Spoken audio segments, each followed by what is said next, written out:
thank you for taking the time to talk to us today. And the first question I really wanted to ask you is, what are the 3 most important takeaways you want the participants to remember from your session today? Yeah. I think most important is to remember that all management is risk management. If you would see risk management with a little m, let's say, and that management with a large M is actually a conglomerate of 3 parallel or sometimes consecutive processes, which are leadership, risk management, and continuous improvement or excellence. So if you understand this and you can fit all these processes at the same time, then you can reach excellence. And then third, that basically to become excellent, you have to look at 2 sides of risk, which is basically the performance side, which is the positive side of risk, and also safety, which is actually the negative side of risk. And so if you can maximize one and you can minimize the other, then you have an optimum performance.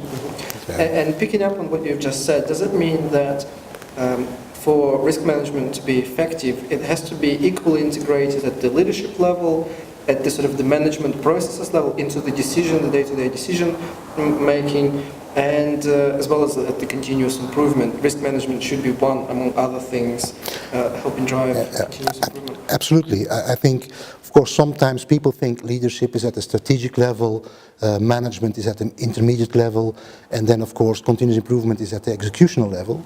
That's true to a certain extent. But these processes work at all these levels, also in parallel.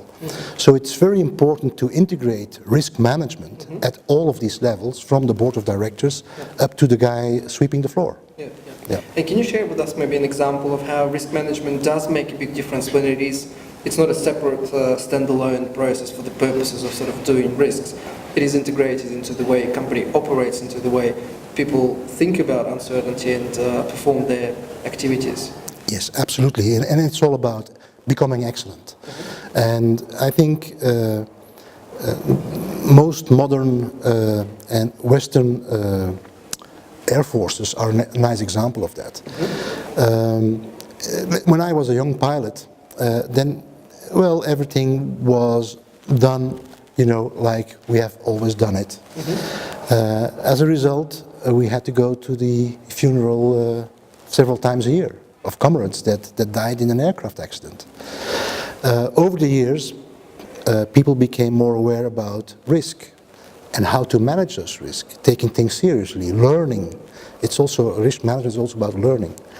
And today you see that now there are much less aircraft accidents, not only because aircraft get better, which also is a result of risk management, of course, but because everything is focused on taking the right decision. It starts with that communication and consultation, getting all the experts together to give expert opinions, to get a very good picture, to establish the context correctly, to identify the risks. So identify also the opportunities. If in a battle scenario you look for the weaknesses of the opponent, but also how you can get to a maximum use of your own abilities.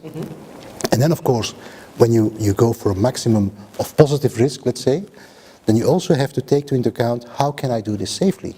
How can I remain safe when I do this? And it's this work, both sides, that makes that today most modern Western air forces don't suffer that many losses anymore in combat. Excellent. And just picking up on that and sort of moving in a slightly different direction. For the young people or people that are just moving into the risk profession from other fields, what advice would you give for people just starting in the risk management space? I think the best advice I can give them is to take up a holistic vision on risk and risk management. So don't just go to be an expert in a tool and to crunch numbers and be a very good statistician. It's much more. And see how things fit together. Zoom out. See how management fits with leadership, with continuous improvement. See how you can integrate risk management with continuous improvement. And then, of course, when you go for a maximum of positive risk, let's say, then you also have to take into account, how can I do this safely? How can I remain safe when I do this? And it's this work, both sides, that makes that today most modern Western air forces don't suffer that many losses anymore in combat. risk management at all levels and things like that. It's a whole completely other story, much more interesting, I suppose. And it does require risk manager to have additional competencies just beyond understanding the ISO 31000, the framework, and some of the tools to quantify risks that we use. It does require understanding of how business operates, understanding of how maybe human brain works to make decisions. Absolutely. All this is good. Absolutely, because the misunderstanding I often see is that people think that risk is about uncertainty. And that's true for a certain extent, to a certain extent, but it's only true at the second place. In the first place, it's about objectives. And only humans really have objectives. So understanding how to align human objectives in an organization is crucial as a first step in managing risk, I think. Yeah, I think this is something that is absolutely true.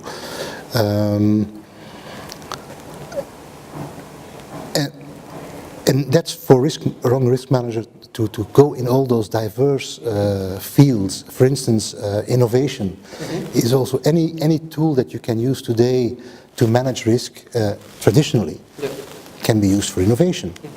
But the other way around as well. All interesting tools that go to free people's minds and think out of the box can also be used for traditional risk management. Yes, so that's basically zooming out and see how things fit is what my advice. You for that. And to just wrap up on a lighter note, what's your favorite risk management book? Well, actually, I think my favorite book is the book I have finished just last week, and probably going to the publisher next week.